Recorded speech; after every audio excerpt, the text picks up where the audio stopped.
ശരാശരി 6 ടൺ പച്ചക്കറികളാണ് ഈ വിപണിയിലൂടെ വിറ്റുപോകുന്നത്. കാർഷിക അനുബന്ധ മേഖലയിലും പഞ്ചായത്ത് കാര്യമായ ശ്രദ്ധ ചെലുത്തുന്നുണ്ട്. താറാവു കർഷകർക്ക് താറാവിൻ കുഞ്ഞുങ്ങളെ നൽകുക, ക്ഷീര കർഷകർക്ക് സബ്സിഡിയോടുകൂടി കാലിത്തീറ്റ വിതരണം ചെയ്യുക തുടങ്ങിയ പ്രവർത്തനങ്ങളും ഈ കാലയളവിൽ നടത്തി. 3 വർഷത്തിനിടയിൽ മാത്രം 7000 കോഴിക്കുഞ്ഞുങ്ങളെ വിതരണം ചെയ്യുകയുണ്ടായി. ഐമനം ഗ്രാമപഞ്ചായത്തിന്റെ പദ്ധതികളെയും പ്രവർത്തനങ്ങളെയൊക്കെ കുറിച്ച് നമ്മുടെ ജഡ്ജസിന് കുറേ കാര്യങ്ങൾ ചോദിച്ചറിയാനുണ്ട്. കണ്ണമാഷെ, ഭക്ഷ്യ സുരക്ഷ മുൻനിർത്തിയാണ് പല കാര്യങ്ങളും ഇപ്പോൾ ഇവിടെ കാണിച്ചിട്ടുള്ളത്. അവിടെ ഈ നെൽകൃഷിയെ ഒരുപ്പുവാണോ ഇരുപ്പുവാണോ? ഒരുപ്പുവായിരുന്നു ഭൂരിപക്ഷം. അതിപ്പോ ഞങ്ങൾ സമയബന്ധിതമായിട്ട് 3 വർഷം കൊണ്ട് ഇടപെട്ട് ഇത്രമാത്രം ആക്കിയിട്ടുണ്ട്. ഒരു ഏക്കറിന് അല്ലെങ്കിൽ ഒരു ഹെക്ടറിന് എത്ര നെല്ല് കിട്ടും? ഒരു ഏക്കർ ഇന്ന് ശരാശരി 22 കിൻഡൽ, അതായത് 2.2 ടൺസ്. 2.2 ടൺസ് പെർ ഏക്കർ ആണോ പെർ ഹെക്ടർ ആണോ? ഏക്കർ എന്ന് പറഞ്ഞാൽ 4 ഏകദേശം 5.5 ടൺ ഒരു ഹെക്ടറിന്. 5.5 ടൺ വരുന്നുണ്ട്. അത് വളരെ നല്ലൊരു, മാത്രമല്ല ഇത് ഉത്പാദനക്ഷമതയാണ്. ഇതിന് ശേഷം ഞങ്ങൾ സെക്കൻഡ് പുഞ്ചിയെടുപ്പിച്ച് ഞങ്ങൾ ഇതിന്റെ കണ്ടിന്യൂസ് ആയിട്ട് 3 പുഞ്ചിയെടുത്തപ്പം പുഞ്ചയിൽ പക്ഷേ ഞങ്ങളുടെ വിളവ് 1.8 ടണ്ണേ കിട്ടുന്നു. 1.8ഉം 2.2ഉം കൂടെ ഏകദേശം ശരാശരി 4 ടൺ ഒരു ഏക്കർ ഒരു വർഷം കിട്ടുന്നുണ്ട്. അങ്ങനെ കിട്ടുകയാണെങ്കിൽ നല്ല കാര്യമാണ്. കാരണം ഏറ്റവും ഫലഭൂയിഷ്ടമായിട്ടുള്ള കോൾ നിലങ്ങളിൽ പോലും 5 ടണ്ണാണ് കിട്ടുന്നത് ഒരു ഹെക്ടറിന്. തെങ്ങിന്റെ കാര്യത്തിൽ എത്ര തേങ്ങ കിട്ടും ഒരു വർഷത്തിൽ? തെങ്ങിന്റെ കാര്യത്തിൽ 45-50 വരെ 45 ശരാശരി കിട്ടുന്നുള്ളൂ. 45 പോരാ അല്ലേ? പോരാ, 45 വളരെ കുറച്ചായി പോയി. കുടുംബശ്രീ സംഘങ്ങൾ ഇതുമാതിരിയുള്ള കാര്യങ്ങൾ ഏറ്റെടുത്ത് നടത്തുന്നുണ്ട്. ഇത് ഞങ്ങൾക്കൊരു വിഷയം നേരിടുന്നത് ഈ തരിച്ചു കിടന്ന ഭൂമികളാണ് മിക്കവാറും കുടുംബശ്രീ സംഘങ്ങളൊക്കെ ഏറ്റെടുക്കുന്നത്. അതൊക്കെ ചിലപ്പോൾ ഒരു വർഷത്തെ പാട്ടത്തിനാണ് ലഭിക്കുന്നത്. ആ ഒരു പ്രാവശ്യം അല്ലെങ്കിൽ 2 കൃഷി ചെയ്ത് കഴിയുമ്പോൾ പുഞ്ചയും വിരിപ്പും ചെയ്ത് കഴിയുമ്പം പിന്നെ ഈ നില ഉടമകൾ സമ്മതിക്കാറില്ല. ആദ്യ വർഷം 2008-2009 9 കുടുംബശ്രീ യൂണിറ്റുകൾ ചെയ്തിരുന്നു. പക്ഷേ കഴിഞ്ഞ വർഷം ഈ 9-10 വർഷത്തിൽ 5 കുടുംബശ്രീ യൂണിറ്റുകൾക്കാണ് ഈ നിലയിൽ നിലം കിട്ടിയത്. അവർ 5 കൂട്ടരും ചെയ്തിരുന്നു. അപ്പോൾ അവർ കൃഷിഭൂമി വിട്ടുകൊടുക്കാൻ ഇപ്പം ഇത്തിരി വൈമനസ്യമുണ്ട്. വൈമനസ്യം മറ്റൊന്നുമല്ല, കൃഷിക്കാർ തന്നെ നേരിട്ട് ചെയ്യാനായിട്ടുള്ള താല്പര്യം. അപ്പൊ കൃഷി നന്നായി നടക്കുന്നത് കൊണ്ട് അവർക്ക് നേരിട്ട് ചെയ്യാനുള്ള താല്പര്യമുണ്ട്. അത് കൊള്ളാം. ഈ പാലിയേറ്റീവ് കെയറിനെ കുറിച്ച് ഇവിടെ പറയുന്നുണ്ട്, കാണിച്ചിട്ടില്ലെങ്കിലും. എന്താണ് പാലിയേറ്റീവ് കെയറിൽ പഞ്ചായത്ത് ചെയ്യുന്നത്? പഞ്ചായത്ത് ചെയ്യുന്നത് ഇപ്പം ഞങ്ങൾ അത്യാവശ്യം വാട്ടർ ബെഡ് വേണ്ടവർക്ക് വാട്ടർ ബെഡ് മേടിച്ചു കൊടുക്കുന്നു, വീൽ ചെയർ മേടിച്ചു കൊടുക്കുന്നു. എല്ലാ വ്യാഴാഴ്ചയും പഞ്ചായത്തിൻ്റെ ചെലവിൽ വാഹനത്തിൽ ഒരു നേഴ്സ്, 2 ആശാപ്രവർത്തകർ, പ്രൈമറി ഹെൽത്ത് സെൻ്ററിൽ ഒരു സ്റ്റാഫ്, ഇത്രയും പേര് ഈ വീടുകളിൽ മാറി മാറി പോകുന്നു. എത്ര പേർക്ക് അങ്ങനെ? ഇപ്പം ഞങ്ങൾ തുടക്കത്തിൽ 44 രോഗികളായിരുന്നു. ഇപ്പം അത് 92 രോഗികളുണ്ട്. ഐമനം പഞ്ചായത്ത് പ്രസിഡന്റിനെ ഞാൻ ആദ്യമായിട്ട് അഭിനന്ദിക്കുന്നത് ഈ രീതിയിലൊരു പ്രത്യേക ഡോക്യുമെൻ്റ് തയ്യാറാക്കി തന്നതിനാണ്. അതിൻ്റെ അർത്ഥം അദ്ദേഹം ഈ പരിപാടി സശ്രദ്ധം ഞങ്ങൾ ടെലികാസ്റ്റ് ചെയ്ത് കണ്ടു എന്നുള്ളതിൻ്റെ അടിസ്ഥാനത്തിൽ തയ്യാറാക്കി ഈ ഡോക്യുമെൻ്റ് തയ്യാറാക്കി തന്നതിന് നിങ്ങൾക്ക് പ്രത്യേക അഭിനന്ദനം. രണ്ടാമത്തത്, അവിടെ കൃഷിയുടെ മേഖലയിൽ വളരെ നിർണായകമായ നേട്ടങ്ങൾ നിങ്ങൾ ഉണ്ടാക്കി. ഏതാണ്ട് നെല്ലുൽപാദനത്തിൽ നിന്ന് കൃഷിക്കാർക്ക് കിട്ടുന്ന വരവ് കഴിഞ്ഞ 4 വർഷത്തിനുള്ളിൽ നിങ്ങൾ ഇരട്ടിപ്പിച്ചിട്ടുണ്ട്. അതൊരു കേരളത്തിന് മുഴുവൻ മാതൃകയാക്കാവുന്നൊരു കാര്യമാണ്. എനിക്ക് നിങ്ങളോട് പറയാനുള്ളത് 2 കാര്യങ്ങളാണ്. ഒന്ന്, ഞാൻ ഈ ഐമനം പഞ്ചായത്തിൻ്റെ 1-ാം വാർഡിലെ പച്ചക്കറി കൃഷി സ്ഥലം മുഴുവൻ ഞാൻ നടന്ന് കണ്ടിട്ടുള്ള മനുഷ്യനാണ്. അതായത് ഇന്ത്യയിൽ ഇത്രയധികം നല്ല പയർ ഇത്രയും സമൃദ്ധമായി ഉണ്ടാക്കുന്ന, ഇത്രയും പ്രയാസപ്പെട്ടുണ്ടാക്കുന്ന ഒരു ഭൂവിഭാഗം കുറവാണ്.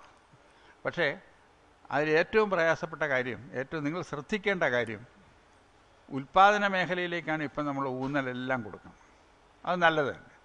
പക്ഷേ നമ്മൾ ശ്രദ്ധിക്കേണ്ട ഒരു സംഗതി അതിൻ്റെ വിപണനത്തിൻ്റെ മേഖലയിൽ. അതായത് കോട്ടയം മാർക്കറ്റിൽ ഐമനം പയറിനും ഐമനം പച്ചക്കറിക്കും വലിയ പ്രിയമാണെന്നുള്ള സാധനം ഞാൻ പറയാതെ അങ്ങേക്കറിയാമല്ലോ.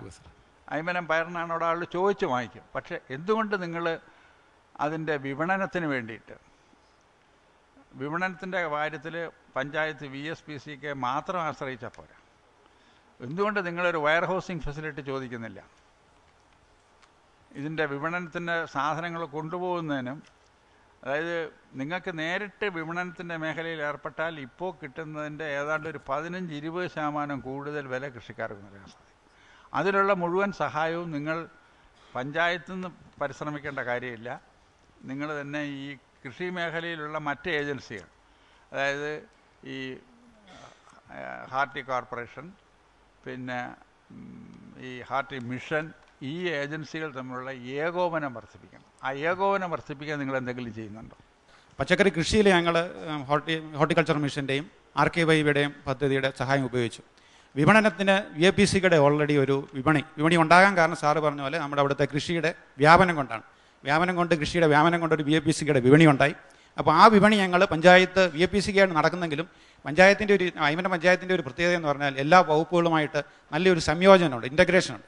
അപ്പോൾ ഈ VAPCയിലെ ഉദ്യോഗസ്ഥരും ഞങ്ങളുടെ പഞ്ചായത്തും കൃഷിഭവനുമായിട്ട് ഇരുന്നുകൊണ്ട് അവരുടെ വിപണി ഞങ്ങൾ ഉയർത്താനുള്ള ഒരു രീതിയിലാണ്. അപ്പോൾ അതിനുവേണ്ടി അവരുടെ വിപണി ഞാൻ ഈ പറഞ്ഞുകൊണ്ട് വരുന്ന കാര്യം എന്ന് പറഞ്ഞാൽ, ഈ മേഖലയിൽ നിൽക്കുന്ന കൃഷിക്കാർ, അതായത് ഈ പച്ചക്കറിയുടെ മേഖലയിൽ നിൽക്കുന്ന കൃഷിക്കാർക്ക് ഓരോ വർഷവും ഇപ്പോൾ കിട്ടിയതിൻ്റെ 10% 20% കൂടുതൽ ആദായം കിട്ടുന്ന രീതിയിലായിരിക്കണം നമ്മൾ പദ്ധതികൾ ഉണ്ടാക്കേണ്ടത്. അല്ല, ഉൽപ്പാദനം വർദ്ധിപ്പിക്കുന്നതിനോടൊപ്പം കൃഷിക്കാരുടെ ആദായം കൂട്ടണം. രണ്ടാമത്തത്, അവിടെ ഈ പശു വളർത്തലും പാലുൽപാദനത്തിനും അനുപമമായ സാധ്യതയുള്ള സ്ഥലമാണ്. ആ ബണ്ടിലെല്ലാം മുഴുവൻ ആളുകൾക്കും പശുവുണ്ട്, പക്ഷേ അവരെ ഇരുത്തലുകളെല്ലാം മോശമാണ്.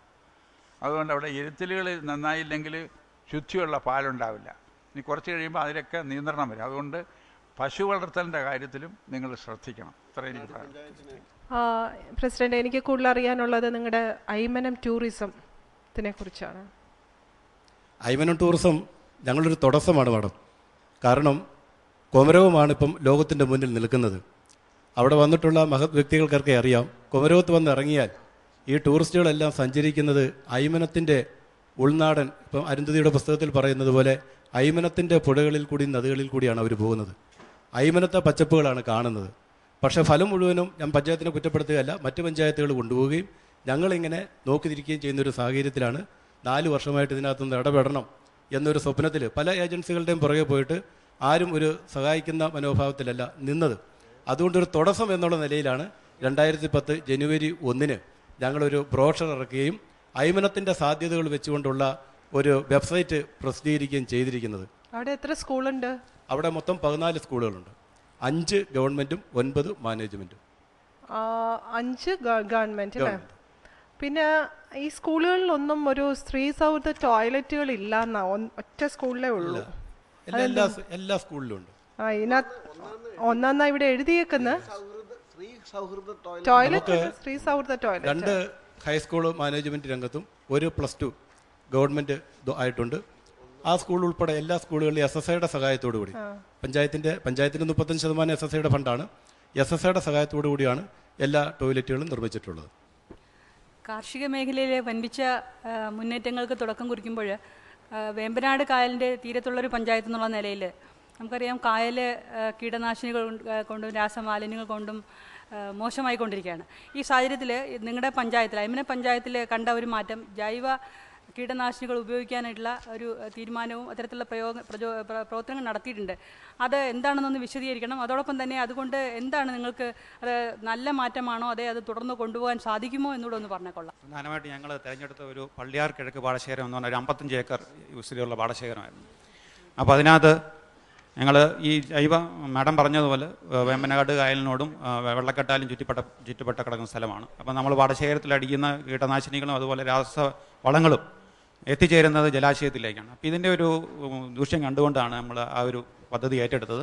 അതിലേക്ക് നമ്മൾ കീടനാശിനികൾ കംപ്ലീറ്റ് ഒഴിവാക്കിയിട്ട് നമ്മൾ ട്രൈക്കോക്കാർഡും പരാഗങ്ങളുടെ മുട്ടക്കൂട്ടങ്ങൾ ഞങ്ങൾ വളരെ ആഴ്ചയിൽ 1 പ്രാവശ്യം ഈ പാടശേഖരത്തിൽ ചെന്നിട്ട് അവിടുത്തെ ആവാസ വ്യവസ്ഥ അനുസരിച്ച്, വെസ്റ്റിൻ്റെ ആവാസ വ്യവസ്ഥ അനുസരിച്ച് ഞങ്ങൾ 4 പ്രാവശ്യത്തോളം ഞങ്ങൾ മുട്ടക്കോട് ട്രൈക്കോക്കാർഡ് ഞങ്ങൾ വെച്ചു.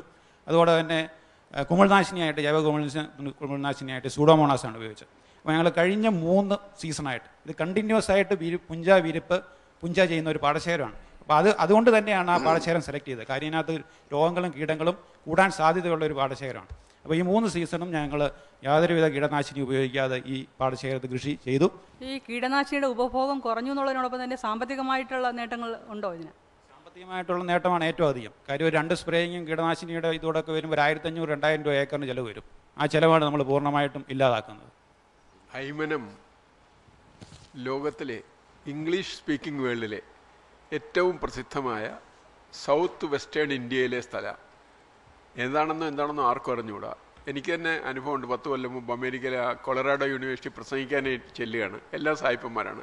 എന്നെ ഇൻട്രൊഡ്യൂസ് ചെയ്ത് is novelist from Kochi, very near to Aymanam എന്നാണ്.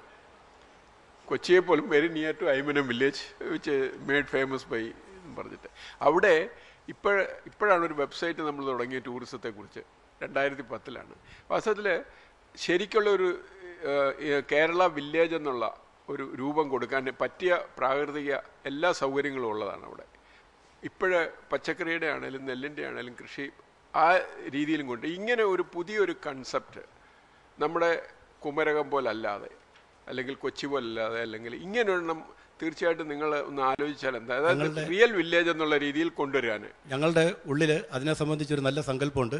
ഫണ്ടിൻ്റെ അപര്യാപ്തതയാണ് ഇതിനൊക്കെ മുന്നോട്ട് പോകാനുള്ള തടസ്സങ്ങളായിട്ട് നിൽക്കുന്നത്. ഞങ്ങളുടെ ക്ഷേത്രങ്ങൾ, പാണ്ഡവൻ ക്ഷേത്രം 2000 വർഷം പഴക്കമുള്ള ക്ഷേത്രമാണ്. അതേപോലെ തന്നെ മധ്യ തിരുവിതാംകൂറിൽ ഉത്സവം ആരംഭിക്കുകയും അവസാനിക്കുകയും ചെയ്യുന്ന ഐമനത്താണ്. ഒരു ഐമന ക്ഷേത്രത്തിൽ ആരംഭിച്ച് പരിപ്പ് ക്ഷേത്രത്തിലാണ് സമാപിക്കുന്നത്. അതേപോലെ തന്നെ ഈ പള്ളികൾ, ഇതെല്ലാം വെച്ചുകൊണ്ടുള്ള ഒരു നല്ല ഈ ഗ്രാമീണ അന്തരീക്ഷം നിലനിർത്തിക്കൊണ്ടുള്ള അതേ ഹോം സ്റ്റേയും എല്ലാം കൂടി പ്രയോജനപ്പെടുത്തിക്കൊണ്ട് നഗരവൽക്കരണത്തിൻ്റെ ഒരു ആക്രമണം നേരിടാത്ത ഒരു ഗ്രാമീണ അന്തരീക്ഷം നിലനിർത്തുന്ന ടൂറിസം പ്രോജക്റ്റ് ഞങ്ങളുടെ മനസ്സിലുണ്ട്. പക്ഷേ ഫണ്ടിൻ്റെ അപര്യാപ്തതയുണ്ട്. നിങ്ങൾക്ക് കമേഴ്ഷ്യൽ ഔട്ട്ലുക്ക് ഉണ്ടെന്ന് വളരെ ക്ലിയർ ആയിട്ട് അറിയാം. കുടുംബശ്രീയുടെ ചന്തയുണ്ടല്ലോ, ചന്ത ഓർഗനൈസ് ചെയ്യുന്ന ആ ഇത് വന്നപ്പോൾ തന്നെ അങ്ങനെ ഒരു മാനസിക ഭാവമുണ്ട്. അത് ഇതുമായിട്ടത് ബന്ധപ്പെടുത്തിയാൽ ഈ നമ്മുടെ പഞ്ചായത്തിന് തന്നെ ഒരു പുതിയ ഇത് കൊടുക്കാൻ സാധിക്കും. നമ്മൾ പുതിയൊരു ഐഡിയ ആണ്.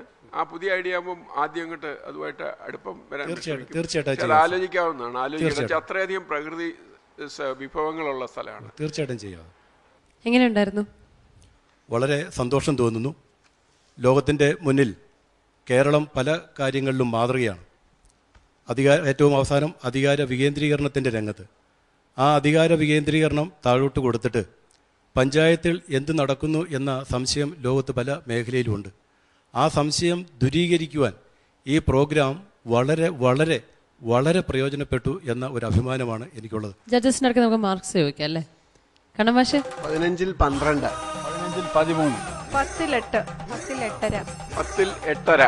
ഐമനം ഗ്രാമപഞ്ചായത്തിന് 60-ൽ 50 മാർക്സാണ് ലഭിച്ചിരിക്കുന്നത്. വളരെയധികം സന്തോഷമുണ്ട്. എന്തായാലും ഇനി ബാക്കി കാര്യങ്ങളൊക്കെ നമ്മുടെ പ്രേക്ഷകരുടെ കയ്യിലാണ് ഇരിക്കുന്നത്. ഇവരുടെ ഈ പദ്ധതികളും പ്രവർത്തനങ്ങളും ഒക്കെ നിങ്ങൾക്ക് ഇഷ്ടപ്പെട്ടെങ്കിൽ ഇവർക്ക് തീർച്ചയായും SMS അയക്കുക. SMS അയക്കേണ്ട format GKE space AMM space 10-ൽ നിങ്ങൾ നൽകുന്ന മാർക്സ് 537252 എന്ന നമ്പറിലേക്ക് അയക്കുക. ആകാശത്തെ വാങ്ങുകയും വിൽക്കുകയും ചെയ്യുന്നത് എങ്ങനെ? അല്ലെങ്കിൽ മണ്ണിന്റെ ചൂടിനെ? ആ ചിന്ത ഞങ്ങൾക്ക് അപരിചിതമാണ്. അന്തരീക്ഷത്തിന്റെ നവനൈർമല്യവും വെള്ളത്തിന്റെ വെട്ടിത്തിളക്കവുമൊന്നും ഞങ്ങളുടേതല്ലാതായിരിക്കെ അവ നിങ്ങൾക്ക് എങ്ങനെ വാങ്ങാൻ കഴിയും? വാഷിംഗ്ടൺ പ്രദേശത്തെ ഭൂമിയുടെ അവകാശവുമായി ബന്ധപ്പെട്ട് റെഡ് ഇന്ത്യൻസുമായി കരാറുണ്ടാക്കാനെത്തിയ അമേരിക്കൻ പ്രസിഡന്റിന്റെ പ്രതിനിധിക്ക് മുൻപാകെ സിയാറ്റിൽ മൂപ്പൻ അവതരിപ്പിച്ച പ്രസംഗത്തിന്റെ തുടക്കം ഇങ്ങനെയായിരുന്നു: അതെ, വെള്ളവും വായുവും ആകാശവും ഒന്നും കമ്പോള ചരക്കുകളല്ല എന്ന ഓർമ്മപ്പെടുത്തൽ കൂടിയാണ് ഗ്രീൻ കേരള എക്സ്പ്രസ്. ഇന്നത്തെ അധ്യായം പൂർണ്ണമാവുകയാണ്. മറ്റൊരു ഗ്രാമത്തിന്റെ മനോഹരമായ കഥയുമായി വീണ്ടും കാണാം. നന്ദി, നമസ്കാരം. ശുചിത്വ കേരളം, സുന്ദര കേരളം, ഗ്രീൻ കേരള എക്സ്പ്രസ് നിങ്ങൾക്കായി അവതരിപ്പിച്ചത് ശുചിത്വ മിഷൻ. എന്റെ കേരളം മാലിന്യമുക്തം.